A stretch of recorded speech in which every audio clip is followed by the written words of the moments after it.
Good afternoon and welcome back. My name is Tony Zhang. I'm the Chief Strategist here at OptionsPlay, and today we have a webinar that goes back a bit to the basics. And this is really for those of you that are equity investors and you want to utilize options in a way that doesn't necessarily add risk to your portfolio. Actually, it reduces risk in your portfolio, but importantly, generates income. And I think income is something that many of us are currently seeking in our portfolios, especially with interest rates being so low, dividend yields relatively rising because markets have fallen, but dividend yields in general overall has been relatively low. So we are seeking different ways to add income to our portfolio.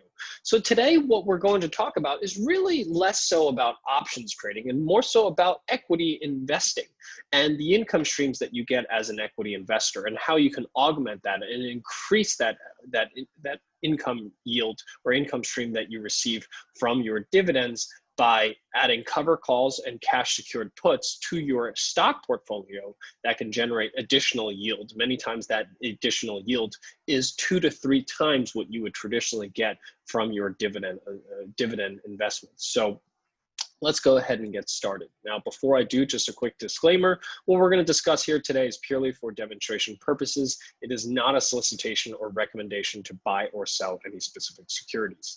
Now, at this point, if you can please bring up your chat window at the bottom of your screen, and please type yes into the chat window if you can hear me loud and clear. Okay, perfect. I see a lot of yeses. So let's go ahead and get started. So we're going to run through things relatively quickly, but I'm going to cover a lot of things. So I want to make sure everyone receives, everyone's able to access this. So not only is this going to be recorded, you'll also get the slides afterwards. So this will all be sent to you together. So if you feel that this is going a little too fast for you or you need time to review it, you will get the recording and the slides so that you can review it at your own speed. So things we're going to cover here today. First of all, we're going to talk about how to buy your stocks with a discount. Many times when we talk about income strategies, most places will start talking about cover calls first because that's a strategy that you are allowed to trade at your brokerage firm first when you apply for an options account. But I'm going to talk about cash secured puts because you have to first buy the stock before you can sell a cover call on it. And one of the most underutilized strategies for options traders, or stock investors rather, is an option strategy called a short put or a cash secured put, because that cash secured put allows you to generate yield on the cash that you're setting aside to try to purchase the stocks that you want to purchase, and it provides a discount on the purchase itself. So we always want to start talking about cash secured puts. First, it's a very underutilized strategy, in my opinion, by many equity investors. If you're investing in stocks, you should think about selling cash secured puts because it's less risk than buying the stock outright. Once we own the stock, then we can talk about how can we add yield to all the holdings that you currently have in your account. Think of every single stock that you own as assets that you own. How can you use those assets to generate more income? That's really where cover calls comes into play. So we'll then talk about how to add cover calls to your portfolio so that you can get the yield that you're looking for. Like I'll show you today, you'll see many times that you're going to get 2 to 3 times the yield that you would get on the dividend from a cover call. Then we'll talk about the optimal strategy. So once we learn what a cash secured put is, what a cover call is, then we'll talk about the optimal expiration date and optimal strike price for both cover calls and cash secured puts. And lastly, what we'll do is we'll go through some automation to help you better understand how to select these expirations and strike prices using OptionsPlay. And then we'll try to go through as many examples as possible to show you this automation. At the very end, we'll try to answer some questions and answers if we have some time. So the question that I want everyone to be able to walk away from today's webinar is really understanding how can you use options, or how can you utilize options to add yield on your equity investments. So think about the stocks, think about the ETFs that you own in your portfolio and how much yield those assets are generating. And what we're going to talk about here is how you can utilize options to increase that yield for your stocks and ETFs that you hold in your portfolio. My name is Tony Zhang. I'm the Chief Strategist here at OptionsPlay. For those of you that don't know who I am, my background actually spans about 14 years as a market strategist, starting in the currency world mostly in the technical analysis space, helping both retail and institutional investors better understand the market color of currency trading, interest rates, fixed incomes before I started trading derivatives such as futures and options myself before having the opportunity to start OptionsPlay. So very happy to be here and helping you guys navigate the options world. So like I said, we're going to start off by talking about how to purchase your stocks at a discount, because before you can sell covered calls, you have to first own the stock before you can sell that covered call. So we want to talk about how can we help you purchase your stocks at a discount. So in the example here, I'm going to give you a real example. We're going to talk about Microsoft. Now, Microsoft's currently trading around $210 a share. Let's say this is a stock that you want to purchase. Now, there are two ways to purchase this. As an equity investor, normally you would place a limit order at the price that you want to own the stock at. So today what I want to do is I want to show you how selling a cash secured put is better, or is actually less risk than owning the shares using a limit order. So to do that, we're going to compare placing a limit order to buy the stock and selling a cash secured put. So let's say the stock's currently trading at 210, and let's say I want to buy the stock at $200. So if you want to buy a $210 stock for $200, what can you do? You can place a limit order at $200 that will obligate you to buy the stock if the stock dips below $200. Or as an options investor or an options trader, what you can do is you can sell a put option at the same price that you would typically sell, place a limit order at. So if I place a limit order at 200, I can sell a 200 strike put. Now, the difference between a limit order and a put is that the limit order doesn't cost anything, but also doesn't pay you anything. When you sell a cash secured put, it pays you income, and that income is yours to keep once you sell that put. And what that does is it goes to offset the risk that you have on your underlying stock investment. So if you want to buy the stock at $200 a share, you can place that order. And if you get executed, your risk here is $200 a share, because if you buy the stock at 200 and the stock drops to zero, your loss is $200 a share. If you sell a cash secured put, right off the bat, your risk is being reduced, because the $4 a share that you receive from selling that cash secured put goes to offset the risk. So whenever we talk about the cash secured puts as a strategy that mitigates risk and reduces risk, this is what we're referring to, because once you sell that cash secured put, your risk is immediately reduced from $200 a share to $196 a share. It's not going to be making or breaking your investment. It's certainly not night and day, but it is a decrease in risk that you're currently taking. And we're going to show you how that decrease in risk starts to add up in the long run. And the potential reward that you have here, so let's say I want to buy Microsoft at 200 because I think it's going to go up to 240. That's my target price on Microsoft. I want to buy the stock at 200. I think it's going to go to 240. So let's take a look at how can you trade this. So if I buy it at 200 and the stock rallies up to 240, my potential reward on this trade is $40 a share. So I'm risking $200 a share to potentially make $40 a share. On the cash secured put side, instead of making $40 a share, my potential reward is $44 a share, because the $4 extra that I receive on the credit on the cash secured put will go to offset the gains, will go to offset the additional reward that I potentially have on this particular trade. Now, in both cases, when I sell the cash secured put, and if I place a limit order, I have no exposure in Microsoft until the stock dips below $200. When you place a limit order, the stock has to go below that limit order before you own that Microsoft stock. So until that happens, you have no exposure when you place a limit order.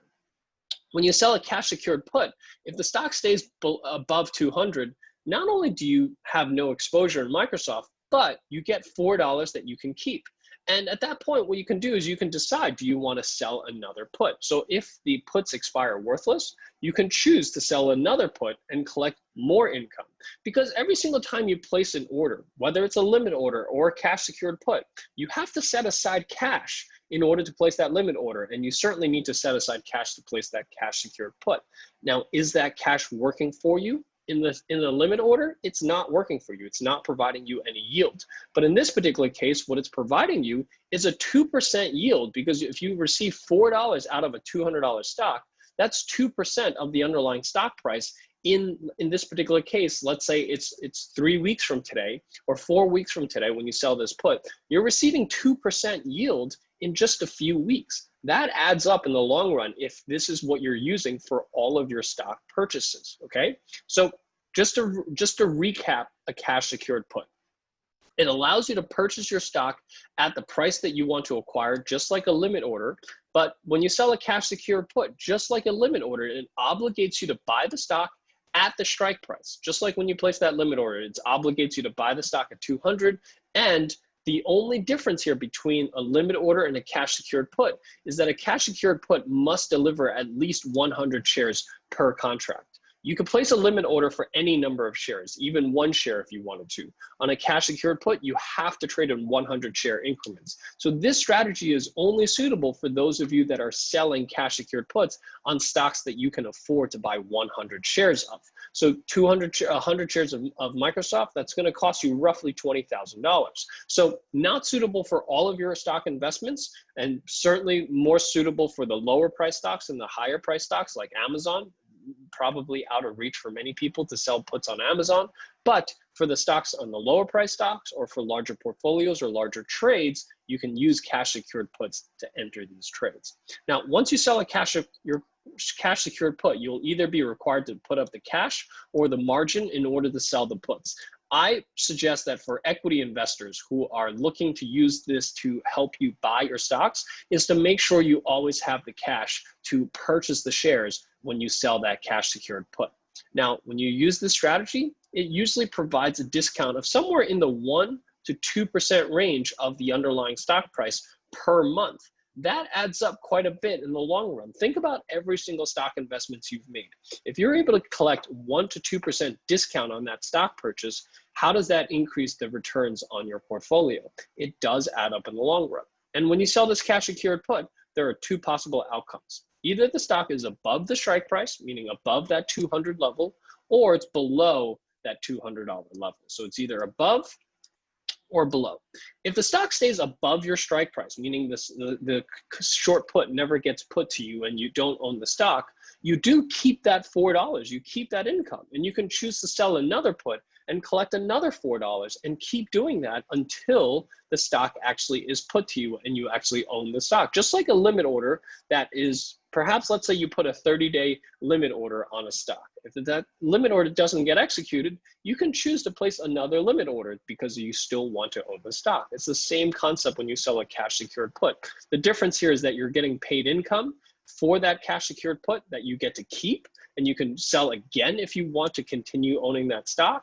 And if the stock does go below that $200 level, now you own the stock at the strike price, which is $200, minus the premium that you receive, which is the $4 in this particular case. So your net cost basis on this stock is $196 instead of $200, okay? So that's the first step in how you can utilize cash secured puts to start increasing your potential returns and decreasing your risk on your stock purchases. Now, if this makes sense to you, please type 1 into the chat window if this makes sense to you. Okay, perfect. I see a lot of 1s. So once you own the stock, that's when we can start talking about covered calls, because covered calls is really something that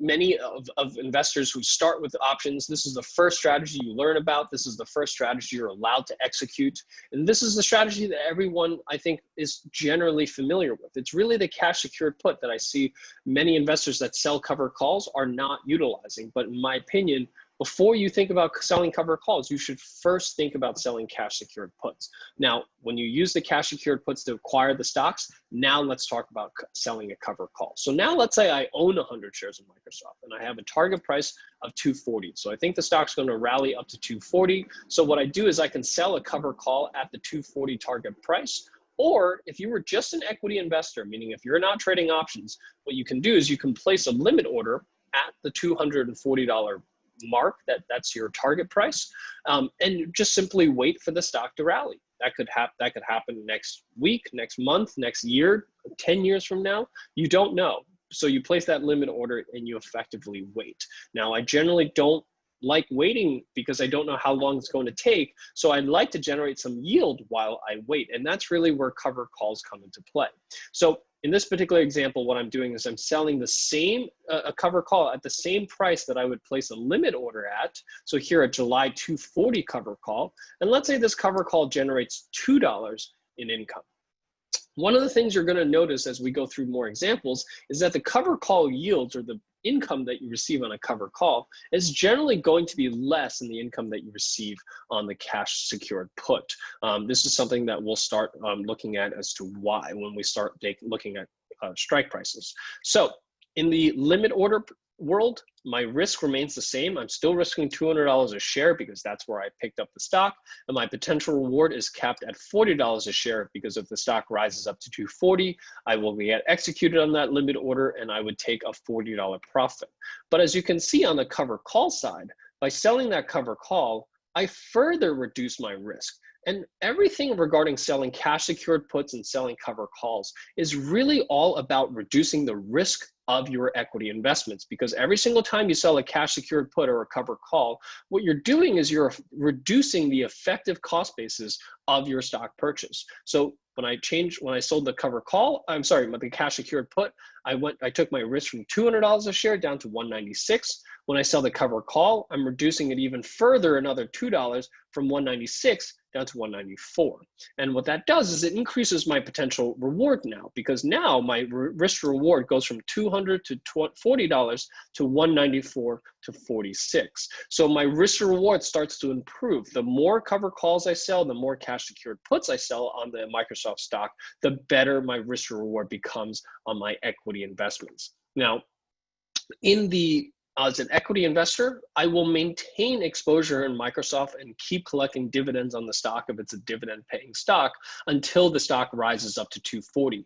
Like I said, that could take months or potentially even years for it to reach my target price. So while that happens, as an equity investor, the only thing I'm going to get in income is my dividend yield if that stock pays a dividend yield. Some stocks don't pay a dividend yield, which means that the only thing you're looking forward to is that $40 a share. But in the cover call side, even if the stock doesn't pay a dividend, I'm going to be collecting, let's just say it's roughly $2 here every single month. I'm going to be collecting roughly $2 every single month while I wait for the stock to rally up to that 240. So if it happens to take 3 months, I might collect $6 in income. If it takes 10 months, maybe I'll collect if it takes 10 months, maybe I'll collect $20 in income per share. But the goal here is to continuously lower the break-even of the stock price, the effective break-even price of your underlying stock price, and generate some income for your stock purchase, because you want to buy Microsoft anyway. You have a target price on it. Why not utilize options to help you decrease your risk and increase your potential reward? That's why we advocate for these two strategies. These are the only two option strategies that do not add additional risk to your portfolio. They only reduce risk because of the examples that I showed you. There's no scenario that you could possibly imagine where you're taking on more risk than someone who's just trading Microsoft using limit orders. So this is the only option strategy that allows you to do that.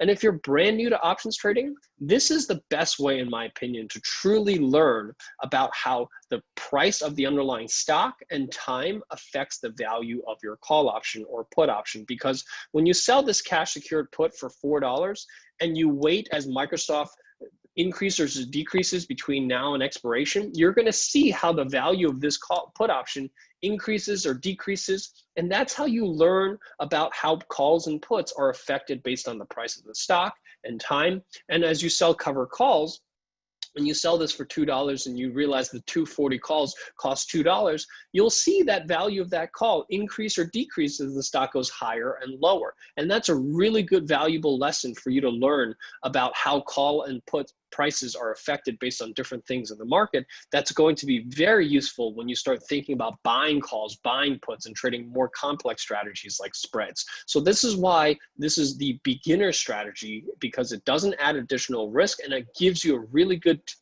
foundation to learn about how the value of call and put options are affected by the market. So if that makes sense, everyone, please type 2 into the chat window. I see some questions coming in. I will answer your questions at the very end. So there's a chat window and there's a Q&A window. If you have a question, please type them into the Q&A window and I will answer those at the very end. So cover calls. This is really a strategy that allows you to take profit on the stocks that you own. Think about cover calls not necessarily as an income strategy, because the income is secondary. The income is really nice to have, but that's not the primary reason why we sell cover calls. We sell cover calls because we want to exit the trade when the stock has a significant move to the upside. And this goes into how we select our strike prices. That's where we're going to spend some time talking about it. So what you do is you want to sell a cover call at the target price that you have on the existing stock position. And what that does is it obligates you to sell your stock at the strike price upon expiration, just like a limit order. When it exceeds your limit order price, you are obligated to sell the stock when the stock goes above that strike price or that limit order price. Now, selling a cover call does require at least owning 100 shares of the stock in order to sell a cover call, because when you sell a cover call, you're effectively obligating yourself to deliver 100 shares of the stock at the price that you sold the cover call at. So if you sold it at 240, that means you're obligated to sell 100 shares at 240. If you don't already own 100 shares, you won't be able to sell that cover call. So this is a strategy that allows you to take profit on your stocks when they rally significantly.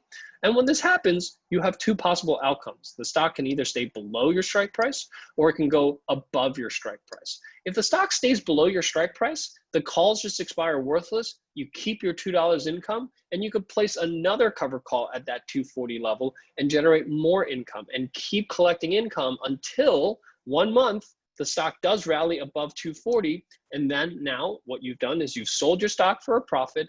And during the time that you've held on to the stock, you've collected some dividends and you've collected some cover calls. That's how you should think about your equity investments. And I'll show you in a few minutes as to what type of yields you can actually expect from this. Now, if the stock goes above your strike price, now you sold your stock at the strike price plus the premium that you received on that cover call. Okay, so that in itself is the strategy itself. So now let's talk a little bit about the details. So when it comes to selecting an option, right, you have a lot of different choices. You have expiration dates and you have strike prices to choose from. So let's first talk a little bit about expiration dates. So you have a lot of possibilities, anywhere from 1 day to years out in terms of expiration dates. Now, when it comes to selecting expiration dates for calls and for cash secured puts and cover calls, they are all the same in terms of how you want to select expiration dates.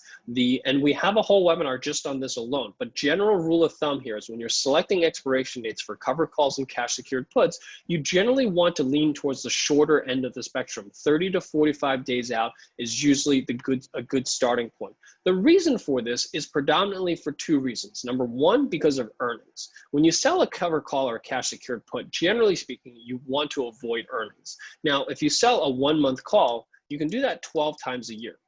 If let's say you sell a 3 month call, you can only do those 4 times a year. Now, we know that there are 4 earnings cycles every single year. So if you sell something that's 3 months out, what's going to be very difficult is for you to avoid the earnings months. But if you sell a 1 month option, you can actually avoid the earnings cycle. And instead of selling them 12 times, you can sell it 8 times out of the year, avoid the 4 months where there's an earnings coming up, and still get coverage roughly 75% of the year. When you sell a 3 month option, you really can't avoid earnings at all. So you really can't sell options at all if you're selling 3 month options. So that's why whenever you're selling any options, you generally want to sell shorter dated options, 1.5 months out maximum, because this allows you to be flexible enough to avoid those earnings cycle. But the other reason for it is because when you sell a 1 month option, let's say you collect $1 for it. When you go out to 3 months, what you're going to find is that you're not going to be able to get $3 for it. You're actually only going to roughly get about $2 for it. So whenever you're selling an option, what you realize is that you can sell a 1 month option twice, collect the same amount of premium as someone who sold a 3 month option, skip the month where there's earnings coming up, and still have the best of both worlds. And that is why whenever you're selling options, you want to sell shorter dated options. Time decay accelerates faster in the last month the last month and a half, which is why you want to sell shorter dated options. So whenever you're selecting cash secured puts, cover calls, or any other strategy where you're selling, whether it's credit spreads, even iron condors, butterfly strangles, whatever you're selling, you always want to sell shorter dated options. Now, that doesn't necessarily mean that you have to sell short dated options like weekly options. It just means that if you're choosing between, let's say, August or September, you always want to shift towards the shorter end of the spectrum. Does that make sense, everyone? Please type 3 into the chat window if that makes sense to you. Okay, perfect. I see a lot of 3s. So now that we talked a little bit about expiration dates, let's talk about strike prices. Because when we talk about strike prices, it differs between cover calls and cash secured puts. So let's first talk about cash secured puts. So let's say I have a stock that's currently trading at $100. Think about a stock that's trading at $100, and where would you place a limit order to buy this stock, right? You can place it at a lot of different places, but numbers that come to mind are either numbers that are very close to the 100, like $97, perhaps a little further away at 95, or maybe something really far away like 90, right? So I call these 3 conservative, optimal, or aggressive. Aggressive is a strike price that's very close to the current price. Optimal, somewhere in the middle. Conservative is something relatively far away. So the aggressive strikes are the higher strikes, so the strikes that are very close to the current price. This requires a small dip in the underlying stock price before the put is executed. The optimal requires a little bigger move, and the conservative requires the biggest move. So how do we actually select these strike prices? So many times we use a term called delta. Delta gives us a sense for the probability of this order, of this put option being in the money, or the probability of us actually owning this stock when we sell this cash secured put. So something with a 97 strike short put might have something like a 40 delta, meaning a 40% chance that this stock will be below 97 by expiration. 95 might be a 30, 90 might be a 20, because the further down you go, the less the probability of the stock making that big of a move before expiration. So the lower you go, the lower the delta, the higher the probability of that put expires worthless. The two are inverse of each other. So when you have a 40 delta, that means there's a 60% chance that put's going to expire worthless. When you have a 20 delta, that means there's an 80% chance of that put expiring worthless. So the question is, when you're selling cash secured puts, where do you generally want to start when you're selecting your strike prices? If anyone has a guess, feel free to type them into the chat window. Optimal, conservative, or aggressive when you're selling a cash secured put. If anyone has an answer, you can feel free to type them into the chat window. So I see optimal, I see conservative, I see aggressive. So when we looked at this and we backtested this strategy, the answer to that question is a resounding aggressive. Very strikes that are very close to the current price. So when you have a $100 stock, choosing a strike price that's somewhere around 97, 98, very high deltas, very relatively low probability of expiring worthless. That is the strategy that's going to give you the best yield when you're selling a cash secured put, because when you're selling a cash secured put, your primary goal here is actually to own the stock. That's the reason that you're selling the cash secured put. So you want to actually prioritize the ability to actually own the stock, because if you choose something that's too conservative and the stock drops a little bit and then starts to rally, you don't get to participate on that rally because you've chosen a strike price that's too conservative. Plus, and an added benefit of the more aggressive strikes is that it receives a higher income, which means that you get a larger discount on your stock purchase. So by selecting a strike price that prioritizes owning the stock above anything else, increases your potential income and allows you to participate in the stock if the stock does make a big move after a small dip. So when you're selecting short puts, you always want to select puts or strike prices that are near the current price of the stock. Okay, does that make sense, everyone? Please type 4 into the chat window if that makes sense to you. Okay. Perfect. Now that we own the stock, now that we're talking about a cover call, right? So let's say we own the stock and it's currently trading at 100. Now, just like a cover call, you have different strike prices. You can, just like cash secured put, you can choose different strike prices. You can choose maybe the 105, 110, and maybe 115, right? The further higher you go, the more the stock needs to run before the stock is called away. So aggressive is 105. This is about a 30 delta, so about a 30% chance that the stock will run up to 105. 110 is a 20 delta, a 20% chance that it'll run to 110, or 115, a 10 delta, a 10% chance. The further higher you go, the less likely the stock's going to make that big of a move between now and the expiration date. So, and we always use deltas to choose our strike prices because deltas naturally account for the changes in volatility. Because if, let's say, there's earnings coming up this month, right, on a $100 stock, you might naturally want to choose a strike price that's further away. And then maybe once earnings is over, you might naturally choose a strike price that's lower. So delta automatically adjusts for that. Delta already adjusts for the fact that if there's some kind of event coming up and volatility is expected to be high, it's naturally going to select the strike price that's further away from you. And if there's volatility is low, it's naturally going to select a strike price that's closer to the current price. And that's why we always use delta to choose our strike price across any strategy. Okay, so if the three choices you have 105, 110, 115, which one do you think you might want to choose if you're selling a cover call, a conservative, optimal, or aggressive? Feel free to type them into the chat window here again. So I see a lot of conservatives, I see a lot of optimals, I see a couple of aggressives. So this is also something that we've done an extensive amount of backtesting, and we actually have some friends in the industry that specialize in backtesting that have confirmed our reviews here on this. And the resounding answer to this is that you want to choose more conservative strikes. So when we're selling cash secured puts, we want to get aggressive. When we're selling cover calls, we want to get really conservative. Now, why do we want to be conservative when we're selling cover calls? Why do we want to choose that strike price that's all the way up here, that 115 strike? Why do we want to do that? The answer is because the primary reason that, or the biggest risk that you're taking when you're selling a cover call is that you own the stock. Your stock, you have $100 a share of risk here. You want to make sure that you compensate that risk with potential gains in the upside. Because first of all, you own that stock not to sell a cover call. You certainly don't own $100 stock just to try to get $1 a month in income. That's not worth it. You own that $100 share stock because you think it's going to go higher. You think it's going to go to 110, 115, 120. That's why you own that stock. So you must prioritize the capital appreciation of your stock. If you sell a cover call that's too low, then when the stock makes a big move, you don't get to capitalize on that. You missed out on most of that big move because you sold a cover call that's too low here. So you can get more aggressive. You're going to get more cover. You're going to get more premium. But many times you're going to find that if you sell that 105, maybe you get $4 in income. You sell that 115, you might only get $1 income. You're saying to yourself, well, I'd rather have $3 more. Would you rather have $3 more in income, or would you rather have $10 more in gains in the underlying stock?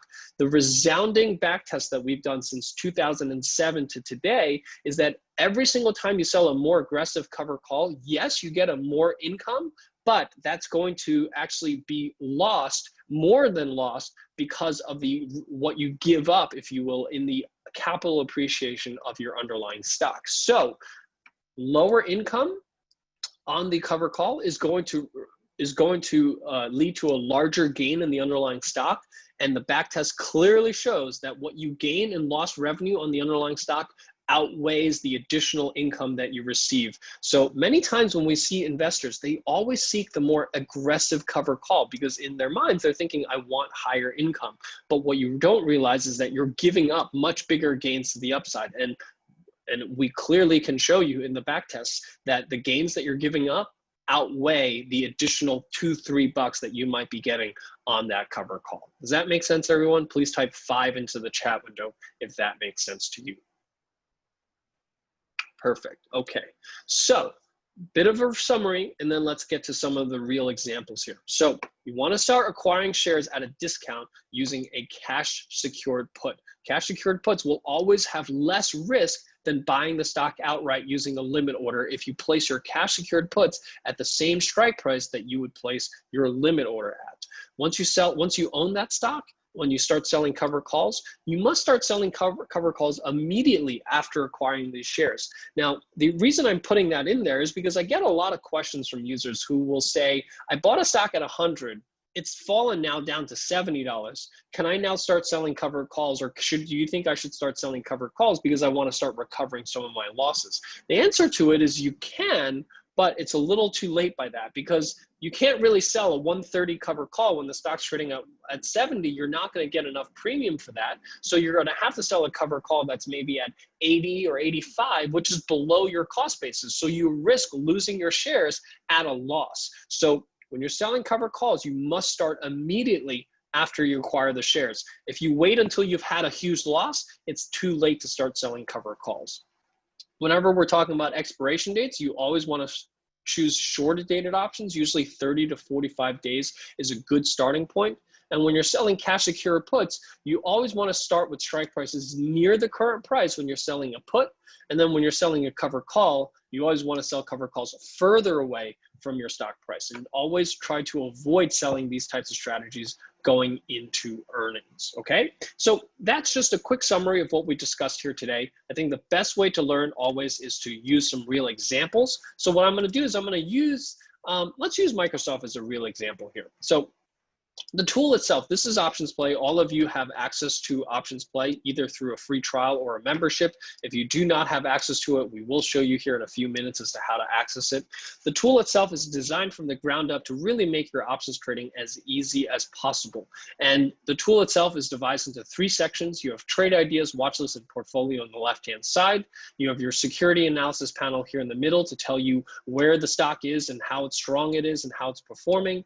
And then on the right-hand side, you have trading and income. Trading is for those of you that are trying to speculate on Microsoft either going higher or lower, and you want to use options to take that bullish or bearish view. That's not something we're going to cover here today. What we're going to spend our time today here is on the income tab. The income tab is designed to help you execute cover calls and cash secured puts as easily as possible by providing you the strategy, the expiration date, the strike price, and all the analytics that you need to decide whether this cover call or cash secured put is suitable for you. So all you have to do is type in the symbol, click on the income tab, and before we look at the income tab, I do want to show you there at the very bottom, there's a button called income settings. Right down here at the bottom, income settings. When you click on income settings, you can actually choose how you want to select your cover calls and cash secured puts. So you can choose your time frame, short, medium, or long term in terms of expiration dates. I've chosen short term, optimal for my cover calls. And for puts, I've chosen short term and aggressive for my puts. So because of what we just talked about. So once you save this as default, the strategies and expiration dates and strike prices that OptionsPlay will return back to you will be based on your customized settings. So everyone has a different, I would say, viewpoint or risk tolerance, so you can adjust them. What I've showed you before are what we consider optimal. It doesn't mean that you can't trade other cover calls if you find other ones more suitable for your risk tolerance. But based on our back test, we can clearly show you that short-term optimal and short-term aggressive are the settings that you're going to maximize your yield for these types of strategies. So let's talk about Microsoft. Microsoft's trading at 214 right now, so a little higher than the examples that we gave you before. I did the slides a little earlier. So if we look at Microsoft here, first of all, it's going to ask you, do you own shares of Microsoft? So if you don't own shares and you want to purchase shares, you would click on no, and it would bring to you the short put. So this is telling me to sell the July 31st, 205 put. So the July 31st, 205 put collects $425 in income. Now, keep in mind that if I wanted to buy this Microsoft at 205, I would need $20,500 in order to execute that limit order. I would need that much cash in my account. But here, what I'm doing is I'm reducing that amount by $425. So instead of requiring $2,500, it only requires $20,075, which reflects the $425 income that I'm collecting on this cash secured put. Now, how much does $425 translate to? It translates to 1.98%, roughly 2%. That was the example that we showed you before. So here I'm getting a 2% discount on the purchase of Microsoft, if the stock declines to below 205 by July 31st, I now own the stock at $200.75 versus $205.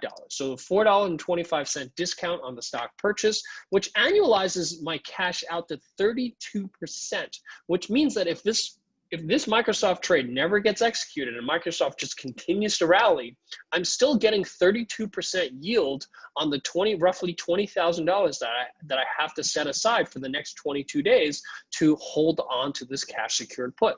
If you place that limit order, you're not getting paid anything. And that's why I always advocate, and I always say this is the most underutilized strategy. If you're going to place limit orders, you should really consider selling a cash secured put, because your limit order doesn't pay you anything if the stock continues to rally and it never goes filled. Here in a cash secured put, you're getting paid $425 over 22 days, which is an annualized return of 32% on your cash. That's not a bad yield just for sitting on the sidelines hoping to buy Microsoft or a stock that you want to purchase, okay? Now, Microsoft is a big cap name. This is not a very volatile name, and these are the types of yields that you can receive. Now, I will say this is fairly elevated because volatility is relatively high and it does have earnings coming up. So this may not be indicative of what you might find when earnings is not coming up, but generally you'll tend to find that you'll get at least 1% on the underlying stock price on a stock purchase using a cover call. Now, let's say you already own Microsoft, or let's say you just picked up some Microsoft using a cash secured put. Now you're thinking about selling a cover call. Now, what this is telling me to sell is a July 31st, 232.5 cover call. So about, in this particular case, about $20 higher from the current price. This will collect $215. I told you before, cover calls are just going to collect less money because cover calls, we're selecting a strike price that's further away than the cash secured put. So here I'm only collecting $215, which happens to be 1% of the underlying stock price. So in 22 days, I'm going to collect $215 in income.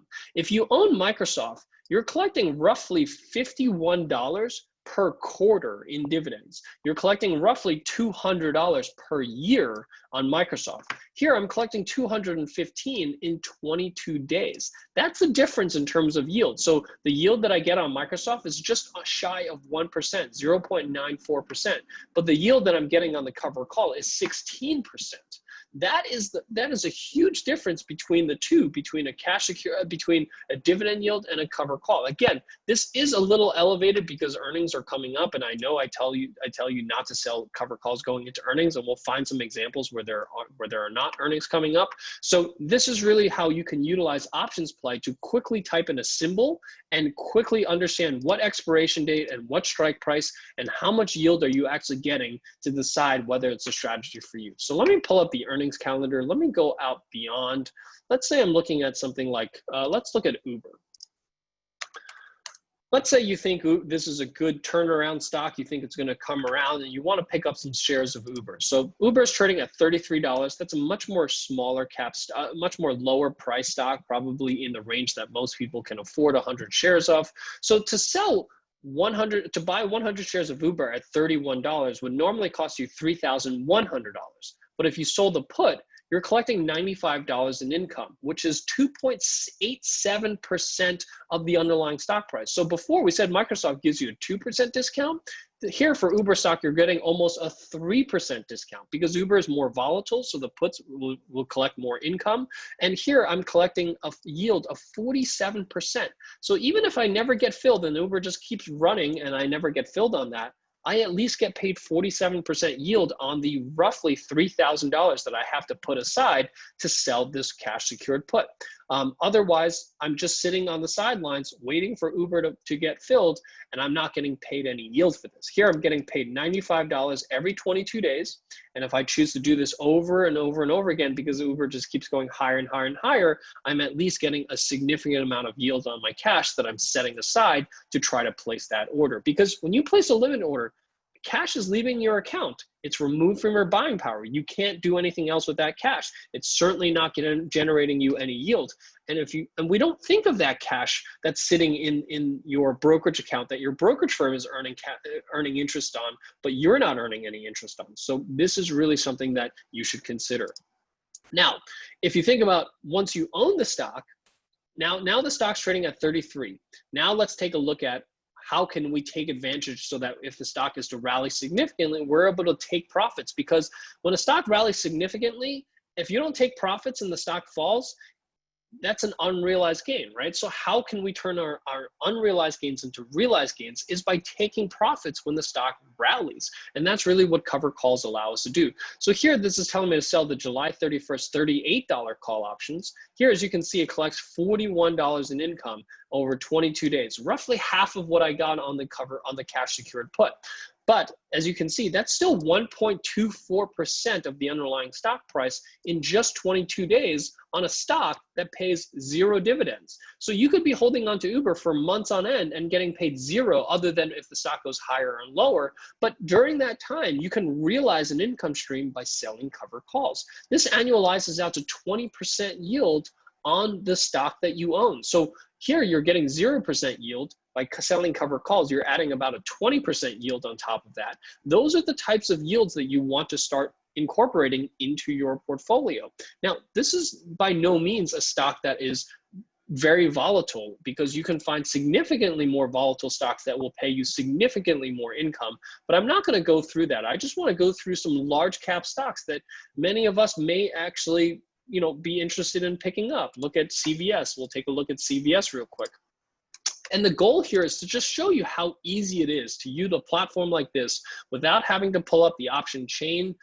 You can quickly look at CVS. Okay, I want to buy CVS. Look at roughly what strike prices make sense. How much yield are you getting here? So on CVS, I'm getting about 1.6% discount on the stock purchase, which is a 27% annualized yield on my cash that I'm setting aside to try to own CVS. And once I own CVS, the cover call generates, in this particular case, not a whole lot, but that might be because after our bid-ask spreads are really wide here. So for some reason, CVS here has a very wide bid-ask spread, so this is not very indicative.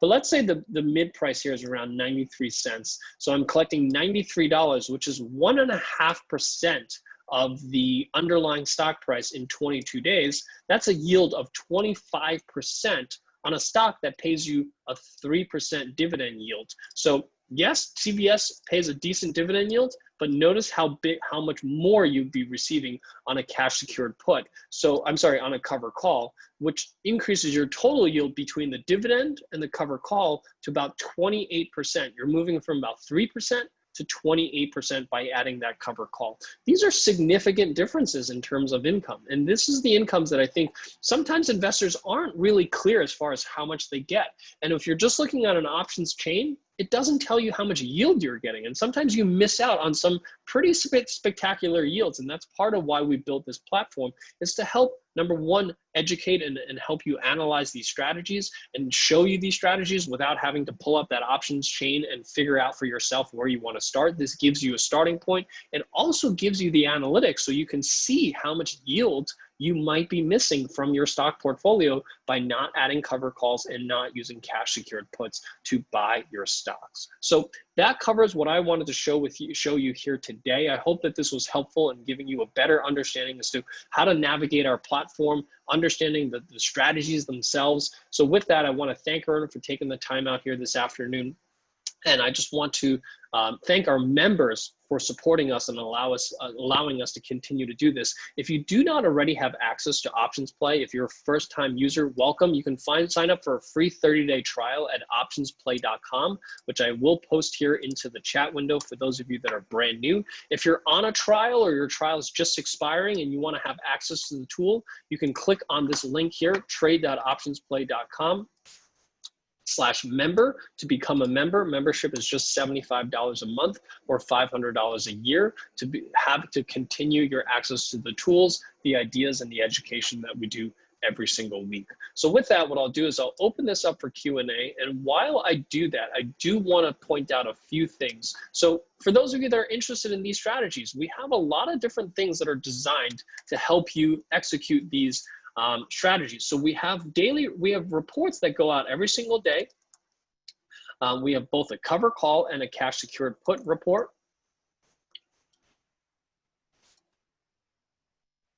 And I also wanted to show you guys, because we've recently added to the market observation emails that go out Monday, Wednesday, and Thursday, where Prakash is now adding an income section to that, that market observation. So Prakash is a recent trading analyst that we've hired here at OptionsPlay. He's going to be helping me out with a lot of things and making sure that we continue to add the content that you guys are looking for. So what he's been doing is highlighting from the cash secured put and the cover call report symbols that are widely held that have relatively high yields, just so you guys can get a sense for the types of yields that you can get. So today we looked at Ford, which had about a cover call that was 15% out of the money. So the stock has to rally 15% over the next 45 days for the cover call to get called away. That was generating 3% static yield. So about 29% annualized return on Ford or MGM. If you were looking to sell puts on MGM because you wanted to own MGM,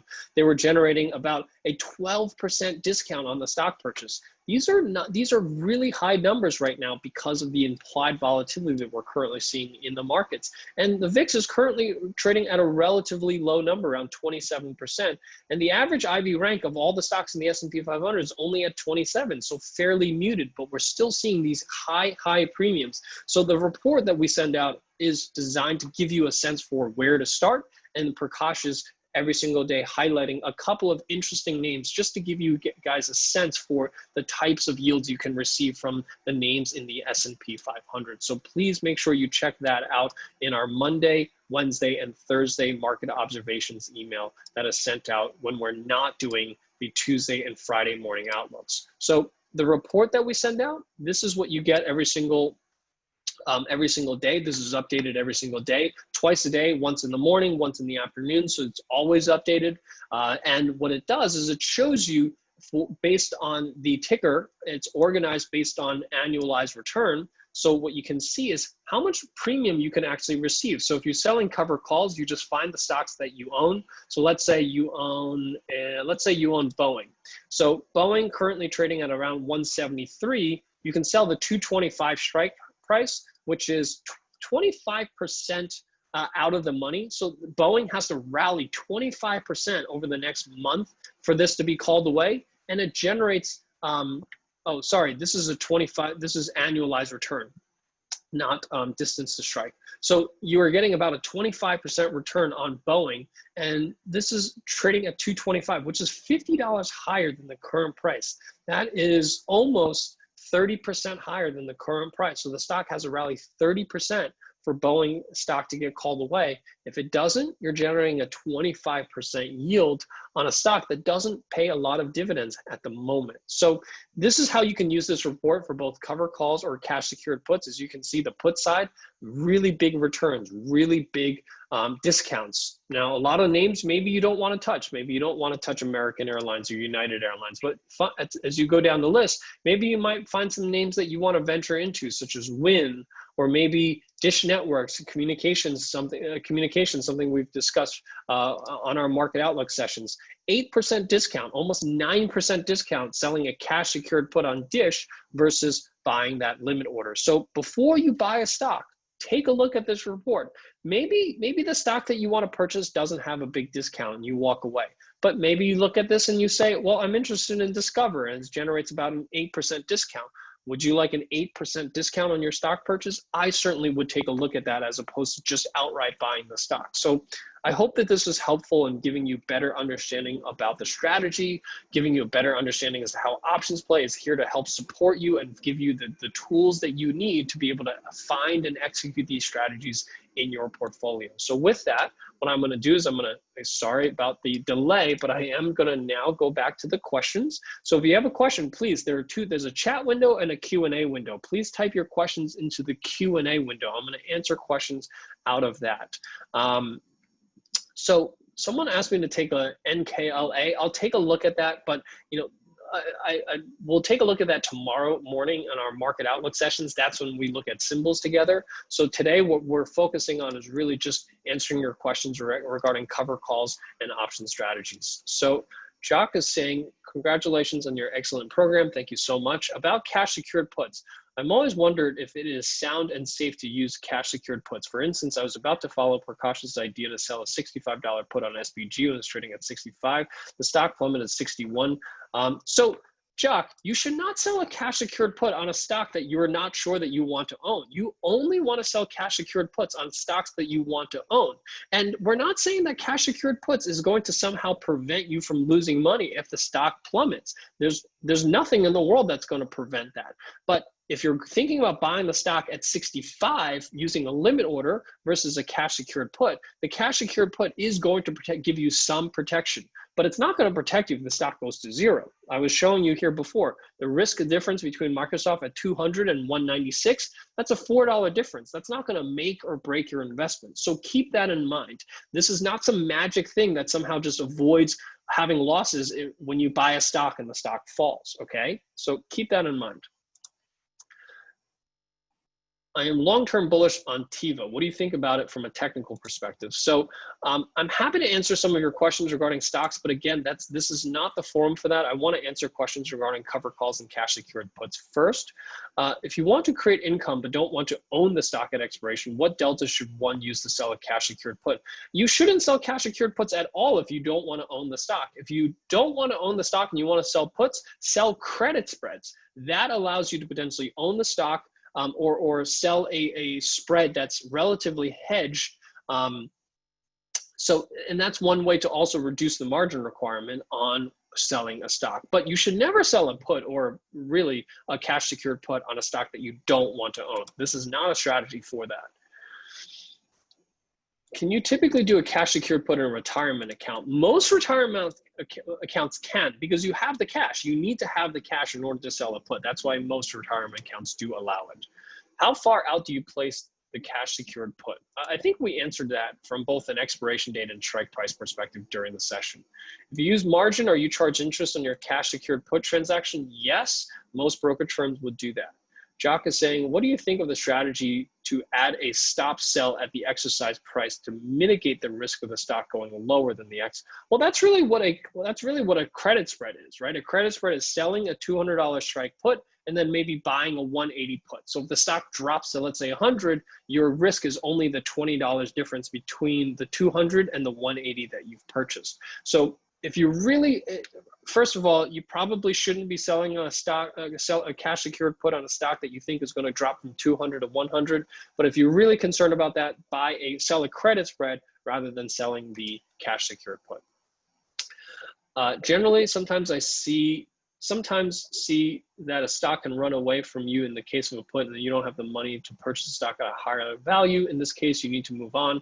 On the cover call side, the same thing can occur if the stock moves quickly and shares are called away. What are your thoughts on an approach for momentum stocks? So Ralph, momentum stocks are a little bit more difficult for this, right? This is more so for your investing, if you will. If you're trading momentum stocks, you're many times better off buying a call, trying to chase that momentum, buying a put to chase that momentum to the downside, trading debit spreads, trading credit spreads.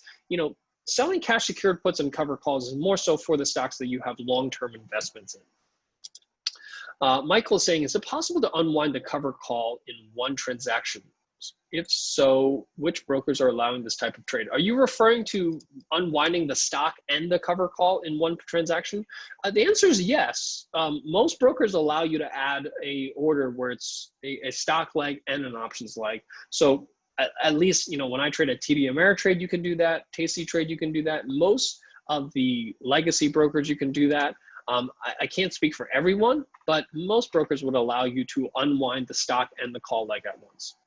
How do you adjust the call option as the stock price rises or falls? So as the stock, if you're talking about a cover call, as the stock goes higher, what you want to do is you want to adjust your strike prices to a higher strike price, right? So if CVS, let's go back to Microsoft just because that was the example that we spent a lot of time on. So let's say I sell this 232 call option, and let's say over the next month, the stock continues to rally up to 230, 240. Then what happens is as I approach expiration, what I'm going to do is I'm going to buy back my July 232 call. And what I'm going to do is I'm going to sell in August, maybe 260, 270 call. But if the stock declines, what I'll do is I'll sell in August, maybe 210 call, right? So if, let's say, instead of rising, the Microsoft stock drops to 190, then maybe in August, I'll sell maybe a 210 call. So that's how you adjust as the stock rises and falls. Teresa's asking, can you do both cash secured puts and cover calls in a Roth IRA? So yes, Teresa, you should be able to. It depends on your broker. Different brokers support different strategies, but this is definitely a strategy that you should be able to do. How do you protect yourself against a plunge in the stock price? So again, cash secured puts don't protect you from a plunge. Just like how when you buy a stock, you're taking on the risk that the stock plunges and you're going to lose money. That's the risk that you're taking when you buy a stock. This is not somehow a magic pill that prevents that. This does reduce the risk that you take when the stock plunges by a little bit. So in the Microsoft case, it protects $4 of downside, $4 of downside every few weeks that you sell a cover call. Because this is for the stocks that you want to purchase, right? What we're showing you is how you can purchase your stocks with less risk, but you're still taking on the risk that the stock drops. That's the risk that you take when you buy a stock. There's nothing that you can do to avoid that risk. The only way to protect yourself is to not buy the stock at all. Now, if you buy a stock and the stock starts to plummet and you want to hold on to that stock and you think it's going to keep going lower, you can buy a put option. That is something you can do, but I would argue that you're better off just selling the stock and maybe buying it back lower. So I get many people's concerns, but keep in mind, that is the risk that you're taking when you buy a stock. If you don't want to take on that risk, don't buy the stock. Certainly don't sell that cash secured put. Have you used this for the last 6 months? Have concern that no one will talk about, maybe you will. Not sure what you mean by that. Will, if you don't mind clarifying, I'm happy to answer that question. Ted is asking, in picking your targets, do you look at the return of risk and yield, and what numbers do you look for? So I always look for the annualized return. Annualized return and seeing if it beats the dividend yield. In these days, you're not going to have much trouble finding cash secured puts or cover calls that beat the dividend yield. But that is the primary yield that I'm looking for when I'm selling a cover call or cash secured put. If the stock keeps going up, you'll never get a chance to buy. You'll just keep the premium. Yep, that's okay. You know, if it really depends on how much you want to own that stock, right? If you really want to own a stock, place a market order, get it over with. But if you're okay being patient, and I always advocate people being patient and not chasing a stock, because guess what? Stock investments, you want to buy low, sell high. You don't want to buy high. So this is a strategy that truly allows you to buy low and try to buy low at a discount. It takes patience, but that's really, in my opinion, what investing is all about. What do you think about weekly cover calls? Would you set your strike prices differently? I would still use the exact same deltas if I'm selling a weekly cover call. The only difference is when you're selling a weekly cover call, you have a huge amount of gamma risk. We always try to avoid that gamma risk. That's why we don't sell weekly cover calls. Karun is saying, do you have cover call and short put report for Canadian markets? Karun, we do. So if you subscribe to the Canadian OptionsPlay, we also send you Monday, Wednesday, and Fridays the same Canadian reports. Hi, Tony. Always look forward to your sessions. A question on today's topic. Can I place a cash secured put clubbing with buying a call so that I don't have to cash of stock strike price? If your question, I'm not sure I understand the question, but if your question is, can you sell a cash secured put and buy a call? Absolutely. Selling a cash secured put and buying a call is what we call a synthetic stock position. So if you sell a put, sell a put, and then buy a call, what you have is a synthetic stock position. Notice how the synthetic stock position and the stock position look almost identical because it, for all intents and purposes, is identical. So you absolutely can. And what that allows you to do, this synthetic stock position, is that if the stock doesn't decline, the puts will expire worthless and you'll start making money on the call options. That is a strategy that you can utilize if, let's say, you are concerned. So the previous example, if you're saying that, you know, you're concerned that an Apple will just keep going higher and higher and higher, you can sell a cash secured put and take the proceeds to buy a call option. So for those momentum stocks that you're concerned you're never going to get called, you're never going to have the put to you, you can use that strategy. You can take the proceeds from the cash secured put and buy a call. But what that also means is that you're taking on the same risk as just buying the stock. So if the stock drops 10%, you're going to lose 10%. In the cash secured put, if the stock drops 10%, you might only lose 8% or 7% because you have that buffer. You have lots of cash that's unusable till options expires unless you're up. Yeah, so William, again, this is the same as a limit order. When you place a limit order, that cash is unusable. So this doesn't change from cash secured puts to limit orders. This only gives you a discount. So don't think of cash secured puts as a separate strategy. It's a strategy that is only applicable if you're thinking about placing a limit order on to buy the stock. Your explanation of cover calls selling was correct, but cover call premium is added to the strike so that you were selling at 242 plus. The cost is always 242 minus. That is the way you report your income on your taxes. I don't think I'm trying to make a view here on, I'm not trying to say how you're going to report your taxes. I'm talking about effectively what is going to be your cost basis. And we're always talking about your effective cost basis, not your actual cost basis from a tax perspective. Victor is asking, could you talk about buying LEAP options and selling short-term calls against the LEAP rather than buying the stock? So yeah, so that's the same thing. You're still going to sell the same strike price. So if instead, if I don't own Microsoft stock, I own the LEAP, I would still sell the same July 31st, 232.5 cover call. The only difference with the LEAP is that your stock can't get called away. So if the stock goes above 232.5, you better buy back this call, or else you're going to be short 100 shares of Microsoft stock on the following Monday. So you can sell cover calls, or what we call a poor man's cover call on a LEAP, but it does require more maintenance. It does require you to be very diligent. So that is, if the stock approaches that strike price near expiration, you better close it out before expiration, or else you're going to be short 100 shares of that stock, and you're not going to have the stock to deliver that to satisfy that short 100 shares. Will you comment on buy right? Would you ever sell an in-the-money put against your stock, your purchased stock? So a buy right is just buying the stock and selling the call on the same order. That's roughly what we're talking about here. But would you ever sell an in-the-money put against your purchased stock? Would I ever sell an in-the-money put on a purchased stock? I don't know why I would ever sell an in-the-money put against your purchased stock, because an in-the-money put would just purchase more stocks. So if you're trying to purchase more stocks, I don't know why you'd sell an in-the-money put. I would sell an at-the-money put at the most aggressive one, because that's where you get the most premium. That's the most time premium are the at-the-money options. In-the-money options have less time premium. So you're actually getting less of that effect. In Canada, do you have an account with Questrade or Interactive Brokers? How to use OptionsPlay platform for options trading in the US instead of using the broker's own platform? The whole point of OptionsPlay is that we're completely broker agnostic. You can use it with any platform. All you have to do is hit the trade button. We'll show you how to enter this trade into your broker's platform, regardless of whether you're trading Canadian or US securities. This is the same information is applicable to allow you to trade US and Canadian securities. You just have to sign up for the Canadian version of OptionsPlay, which you can find at optionsplay.com/TMX. What is the difference between margin and cash security in your account? So cash means that you actually need to have, let's say, the $20,070 in order to sell this cash secured put. You can also sell it on margin, which means that you don't need so much cash, but you're going to have to pay margin interest in order to sell that put. If I avoid owning stocks, then close the option. If I avoid owning stock, then close the option before expiration. So you can do that. You can sell a cash secured put and not want to own the stock and buy it back before expiration.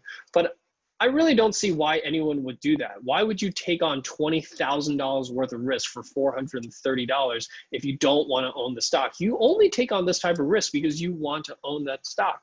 Otherwise, you should sell a cash secured put, a credit spread, or just do other strategies. There's no reason to take on this type of risk just to sell a put. I have shares in NIO and I sold cover calls for the $10 strike, but the stock is now trading at 14. I do not want to sell my shares at 10. Well, I mean, so here's the thing. If you don't want to sell your shares at 10, I don't recommend you to sell that cover call to begin with. So can I buy an in-the-money call at $9 and convert it into a spread? No. If you want to keep your shares, just buy back the stock, buy back the cover call. That's the only way. That's the easiest way to keep your stock. Buy back the cover call, sell a higher cover call, sell a $15, $16, $17 cover call, collect a little bit more premium. But from my point is that if you weren't comfortable selling your stock at $10, you shouldn't sell a cover call at $10. Don't sell a cover call at a stock at a price that you don't want to sell your stock at to begin with. What does put call ratio mean? Put call ratio is just the number of puts that are traded on a single day compared to the number of calls traded on a single day. So put call ratio of 0.5 means that maybe there was 1 million puts traded that day, but 2 million calls were traded that day. Do you hold the stock through earnings even when using short-dated strategies? Generally speaking, no. You always generally want to avoid selling going into earnings. William saying, any chance you get exercise and you have to buy back at a lower price than strike? Any chance you get exercise and you buy back at a lower price than the strike? I'm not sure what you mean by that, William. First of all, I'm not sure if you're referring to a cash secured put or a covered call. If you can clarify, I'm happy to answer that. Barry saying, Tony, great webinar. Thank you. What about buying a leap instead of a cash secured put? What about buying a leap instead of a cash secured put to further protect yourself in case the stock drops a lot? So Barry, if you're absolutely, that's just a different strategy, because buying a leap means that you have to pay in order to buy that call option. You have to pay time premium. In that particular case, what that means is that the stock can actually rally and you could still lose money because the premium you paid was bigger than the rally in the underlying stock. That's just a completely different strategy. I wouldn't necessarily compare selling a cash secured put to buying a call option. Those are two very different strategies. But yes, buying a call option does protect you to the downside. So if you buy a call option and the stock goes to zero, you're relatively protected. But I would argue that you can also do the same thing by simply just buying a lower put. So you can sell this 205 put and then buy, let's say, a 175 put against that. And what that does is it protects you if Microsoft drops below 175. Wallace is saying, hi, Tony, earnings season is starting next week. Should we hold on selling cash secured puts? You don't have to hold off on selling cash secured puts. Just keep an eye out on the earnings calendar.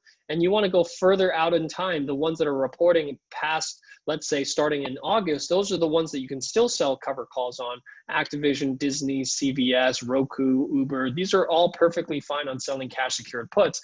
And then once the early ones are done reporting, so let's say, next week, once Citigroup, Goldman Sachs, Bank of America report, and if you want to sell a cash secured put on those, then you can start selling those next week. So earnings season just means that you have to do a little bit more work, but there's still plenty of opportunities to sell. Appreciate your work. I'm interested in how you can lower cost long options instead of holding the stock while selling calls. Also, is there any way to use options instead of holding the full cash and selling cash secured puts? So Roland, there isn't necessarily, there isn't a way to avoid,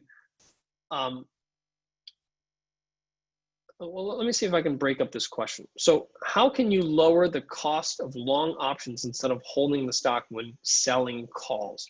So yeah, so selling short-term calls against your long call option is a way to reduce the risk of that reduce the cost of that long call. And is there any way to use options instead of holding the full cash and selling a cash secured put? Well, once you sell a cash secured put, you're going to need the full cash. So you can't sell a cash secured put and not use the full cash. You can buy a call, Roland, like someone else suggested, but call options are a completely different beast.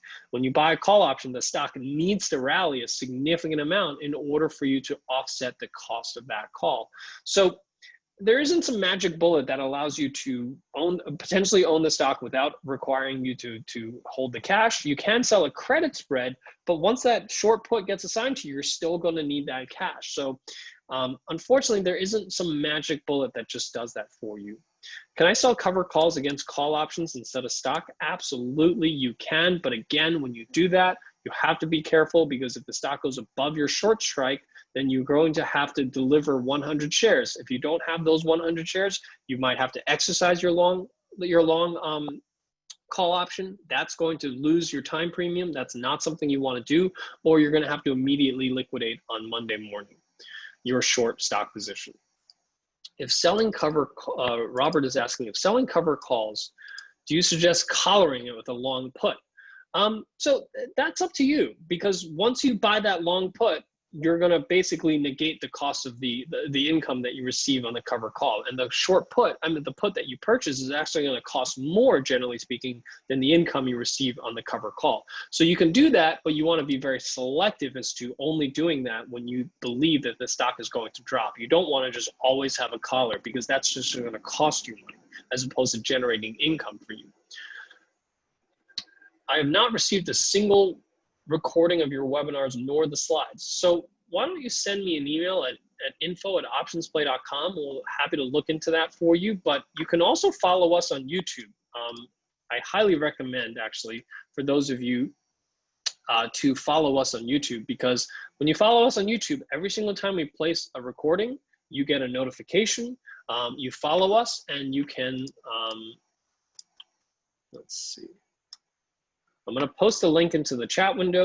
Follow us and click on the notification bell, because what that is going to allow you to do is get a notification every single time we post a recording.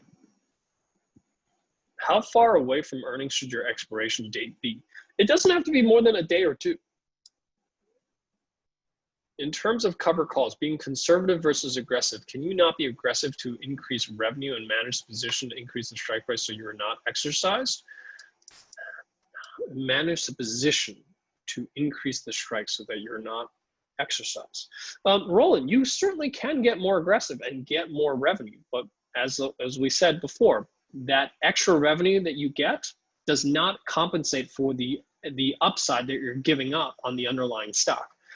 If you feel that you are very tactical and you can sell very aggressive strikes right before the stock falls and buy them back, you certainly can, but that requires for you to be right every single time for the markets to time the markets falling. You absolutely can if you're more tactical, but again, our back test shows that the extra income you receive from being aggressive does not compensate for the upside that you're actually giving up in the underlying stock. Why are the suggested strategies, premiums, and strike prices different from the OptionsPlay platform and the OptionsPlay feature in the Chaikin website? They're exactly the same, but you do have income settings that you can set. So perhaps you have different settings set on there, but it is the exact same widget and it will put out the exact same strikes and expirations. You mentioned earnings often. What is the unusual impact of income and why not sell cover calls? Because this is from our back test. Earnings is typically what causes that big spike in the underlying stock price. And what we find is that the increase in income that you receive during earnings does not offset the losses that you have on the short call. So that's why we generally always tell you to avoid selling going into earnings, because that is usually when you get the big moves in the underlying stock. That causes your short strike to lose money, so that basically your stock gets called away prematurely at a lower price. So especially if you want to get more aggressive, you certainly don't want to do them going into earnings. Do we need to avoid ex-dividend dates when selling calls or puts? Generally speaking, no. But if you're selling a cover call and there's an ex-dividend on the last week before expiration, then you want to be a little careful, especially if your call is in the money. If you're out of the money, no problems. It doesn't matter on your cash secured put or cover call. Is it a good idea to avoid selling an option over a dividend payment? Generally speaking, you don't have to worry about dividend payments for this stuff. How do you reduce the risk of a stock allocation and immediate fall in the price? That's like saying, how do you mitigate the risk of a stock that you own from falling? The answer is you can't. Unless you know when the stock's going to fall, then you can either sell the stock or you can buy a put. But these strategies aren't somehow predicting when the stocks are going to move lower. That's the risk that you take when you own a stock. Let's just be clear about that. When you buy a stock, you're risking that the stock declines. This doesn't somehow offset that. This does mitigate that risk a little bit, right? Because if you're buying the stock at 200 versus buying the stock at 196, you have $4 buffer. But if you're concerned about immediate fall in the stock price, get out of the stock, sell the stock, or buy a put. Those are the things that you can do. Ben is saying, I'm a member, but I don't get the market observation emails. Why? Ben, if you're getting the other emails, then you are. They are going out Monday, Wednesdays, and Fridays. But Ben, if you want me to take a look, send me an email at info@optionsplay.com with your issue, and we'll take a look into that for you. What adjustment, if any, do you make if your cover call goes against you? You simply buy back the cover call and sell a higher cover call if the trade goes against you and if you want to hold the stock. Again, you know, a lot of people think of this cover call goes against you as a bad thing. It's not a bad thing because that means that the stock that you own that you think is going to go higher is going higher and you're making money on that underlying stock. It is never a bad thing for a cover call to go against you because that means the stock that you bought is going up in value. That's what you wanted in the first place. And you're now able to profit off of that and realize that profit when you sell a cover call that's going against you. So don't think of a cover call going against you as a bad thing. It is a good thing for your portfolio. Where do you find the 10 and 20 delta in this tool? So you can click on the blue share button. And well, first of all, we have the probability of expiring worthless. So we talked about the probability of expiring worthless is the inverse of delta. So when you have a 20 delta, that means you roughly have about an 80% chance of expiring worthless. So the 230 calls have about a 79 probability of expiring worthless. That's how I know this is a 20 delta. The further I go higher, the higher the probability of profit. I'm sorry, the higher probability of expiring worthless, the lower the delta. But you can also click on the blue share button at the bottom that'll explain strategies in Greeks. It'll show you the delta so that you can see the deltas of each strategy. What is POW? POW is probability of expiring worthless. Where on the site do I find the cover call and short put report? This is something that we email out to you Monday, Wednesday, and Thursdays during our weekly, our market observation. It's also sent out to you Mondays. Monday, Wednesdays, and Thursdays when we're not doing the Tuesday morning market outlook sessions. Those are all emailed to you, the same place that we send out the daily plays. So you get that in an email. When I look at your cash secured put report, specifically the Canadian one, I often wonder if the stocks on the report are stocks that an investor would like to hold. Well, we look at every single stock. That's why we cover the whole universe. So whatever stocks that you want to hold, those are the ones you want to pick from that report. We're not saying that those are stocks that we want to hold, but whatever stocks that you want to hold, you just find that stock on that report. Is there training from you on YouTube for straddle and strangle for trading earnings? So currently we don't have anything on straddles and strangles for earnings. We do have an earnings webinar, so I highly recommend you to take a look at our YouTube channel, which I posted into the chat window for you to take a look. How do we access the cover call report? You can also access the cover call report at trade.optionsplay.com/covered call, I believe.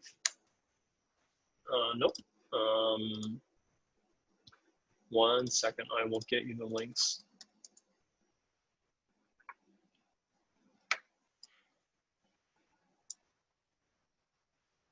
While I look up the links, give me 1 second. Let me just move on to the next question.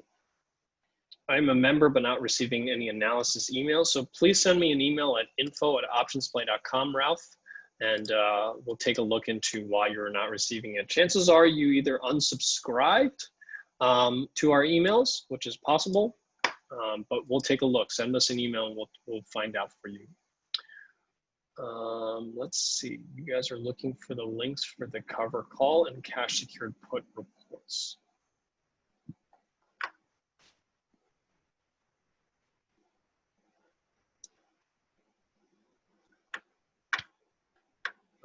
Okay, so I'm sending you the link here in the chat window for the cover call. I'm sending you the link in the chat window for the short put. Both of those links are now in the chat window for those of you that were looking for the links for the cover call and cash secured put. Can you collect dividends or sell calls, or is it either or? If you own the stock, then you will get the dividend and the cover call yield. So yes, you will still get the dividend yield, a dividend if you own the stock. Any updates on when you might be integrating actually placing trades with Schwab or TD? So that's not something that we anticipate that we're going to be able to do. You know, we do have a pretty good relationship with Schwab that we're still continuing to build. So I would say that if anything, we have a higher likelihood of that happening.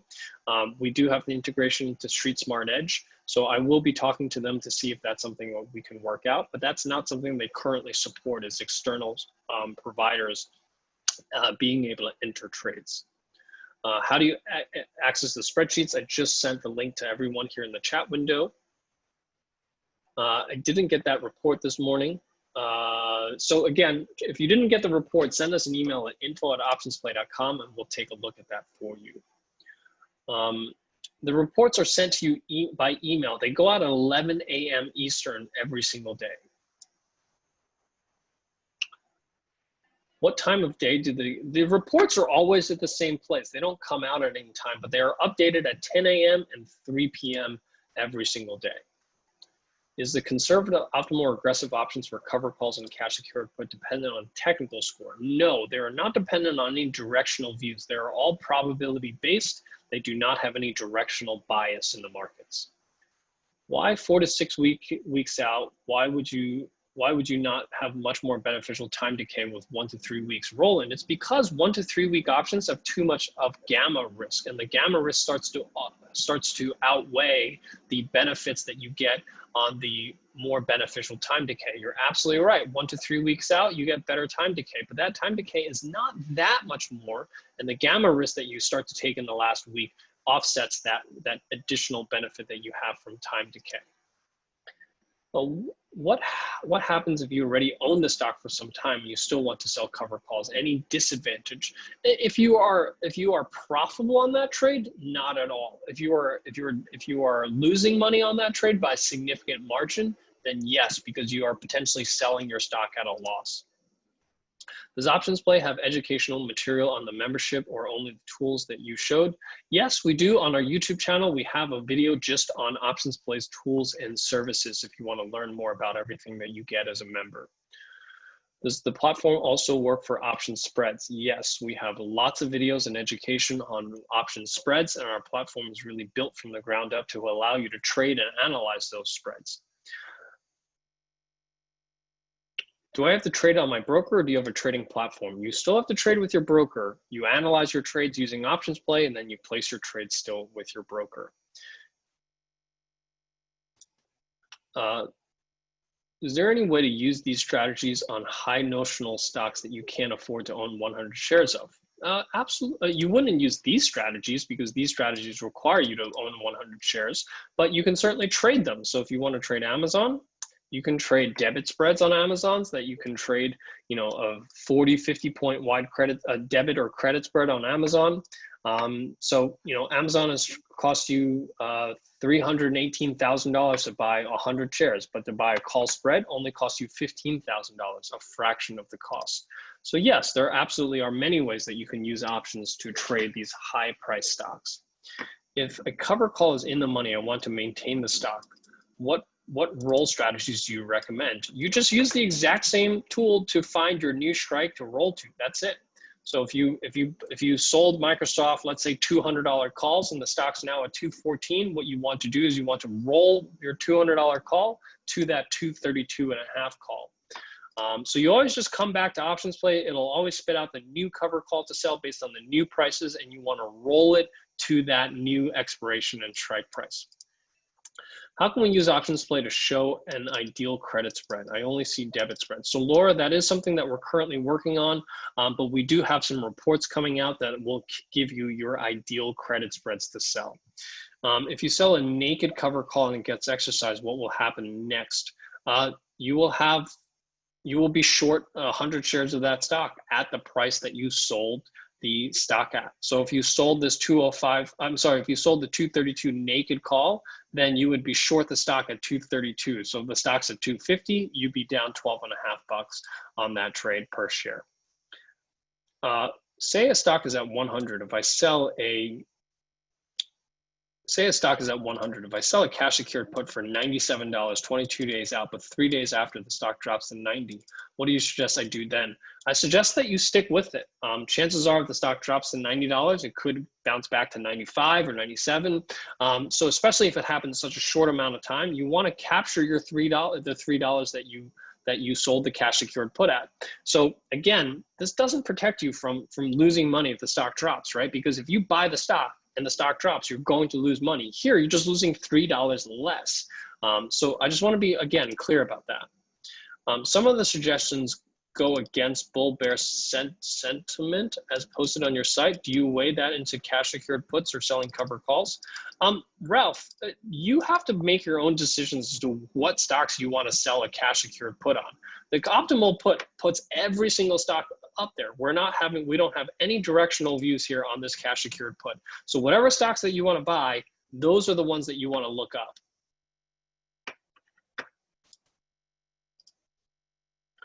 It seems that using cash secured puts in an IRA account or an account without margin is a bad idea because one has to lock up too much cash that might be working better to actually purchasing the stock. Harley, then that's exactly my point, is that if you place a limit order, you're still going to have to tie up that much cash. But when you use a limit order, you're not going to get paid money for it if the stock doesn't reach your limit order. Here, you at least get paid some yield. So I hope that this was clear to you that the goal here is to give you a better outcome than placing that limit order. So if you're going to buy the stock, your limit order is also going to tie up that money as well. Question on selling credit spreads. I understand it's optimal now due to high IV, but I noticed there's an imbalance on all my $5 spreads where my short position is always lower gain than the long position, whereas in the past they were both moving about the same and it costs so much to close anything these days. Is this market manipulation or still a good time to sell credit spreads? Lily, it's hard for me to answer that without understanding more about the credit spreads you're selling, what type of symbols you're selling it on. And when you refer to $5 spreads, is it a $5 spread on a $300 stock or $5 spread on a $10 stock? There are a lot of factors in mind. So you have to send me an email at info@optionsplay.com with more details in order for me to answer that. What are your rules about buying back a call if a stock runs in the direction but before the target is hit? What are your rules for buying back a call? So generally speaking, you don't buy back a call if the target isn't hit.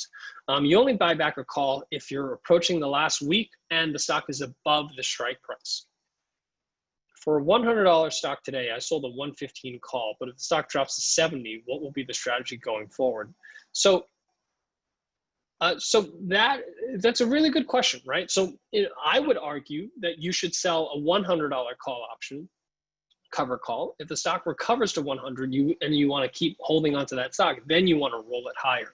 So it's an unusual situation for that to happen, but if it does, then you just get more conservative and sell a very conservative cover call. But the question really for you is whether or not, you bought a stock at 100, it drops to 70. Do you even want to hold on to that stock anymore, right? Because clearly some new information has come out that you didn't have when the stock was trading at 100. It's now trading at $30 lower.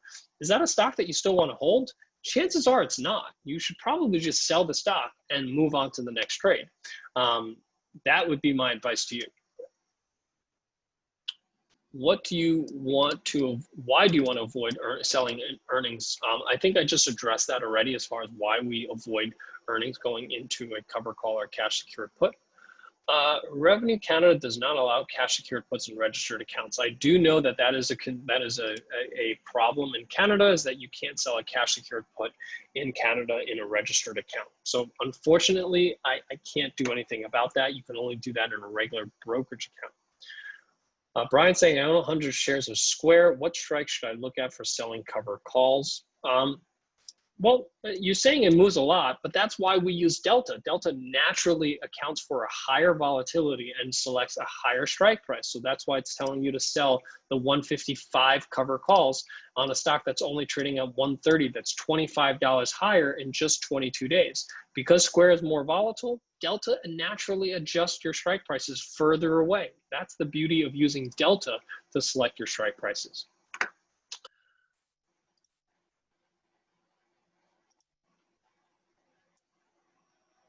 Do you buy back options if they become profitable and then redeploy?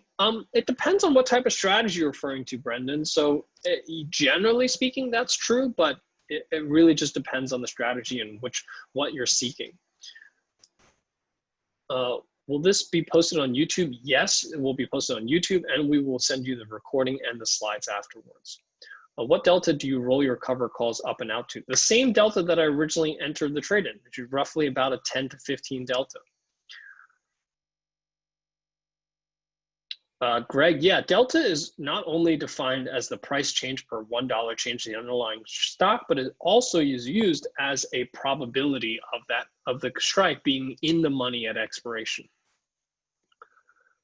Do you roll the short call out and up before it goes in the money? Do you roll the short call out and up before it goes in the money if you think the stock will continue to go up? Generally speaking, you don't roll up and out until the stock is trading near the strike price, near expiration. That's usually when you do that actual roll. Can you do another session on these strategies factoring in buying power in evaluation? I think I already did. I was showing you how when you do the cash secured put, this is the buying power that's affected, the max risk. So that's what we're talking about, is comparing the buying power that's affected based on a limit order versus the buying power on a cash secured put. The buying power's effect is always smaller on the cash secured put. That's why we always advocate for using a cash secured put versus a limit order.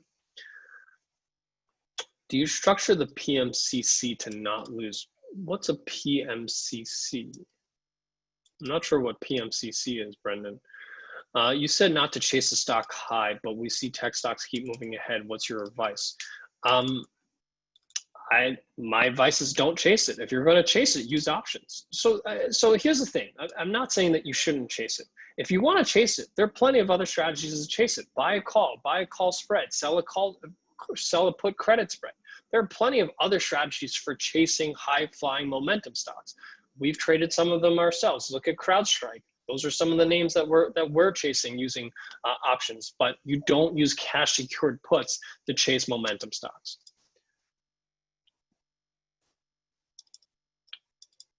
I may have missed it, but would be grateful of your input regarding Teva selling a cash secured put at 50 delta and buying a short put spread on PSX.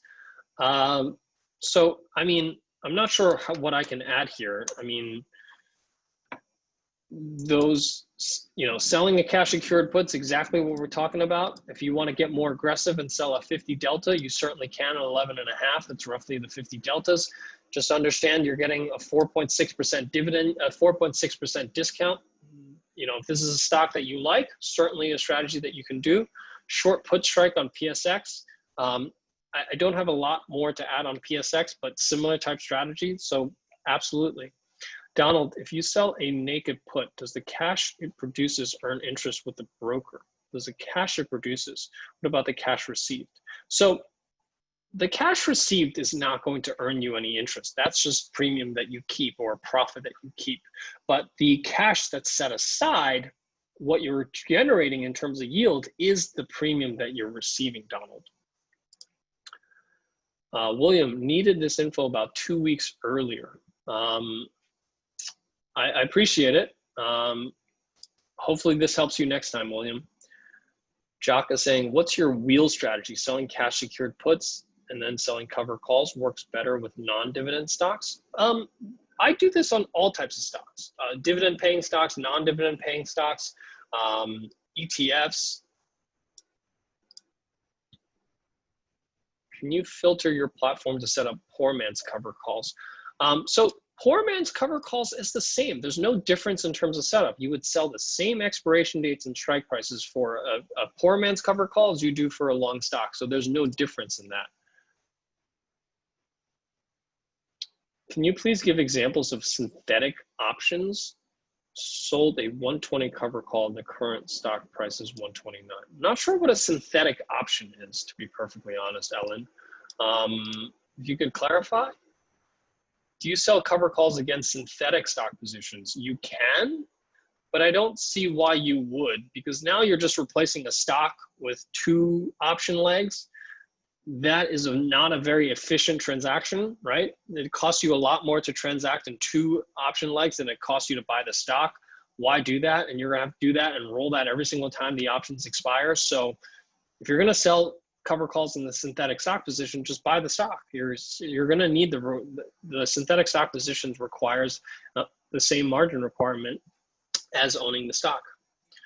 I own 100 shares of TWLO. When I try to sell 1 cover call, I get the message I'm exceeding my option limit. Richard, unfortunately, that's a question for your broker. I don't know what that message means and what you need to do to fix that.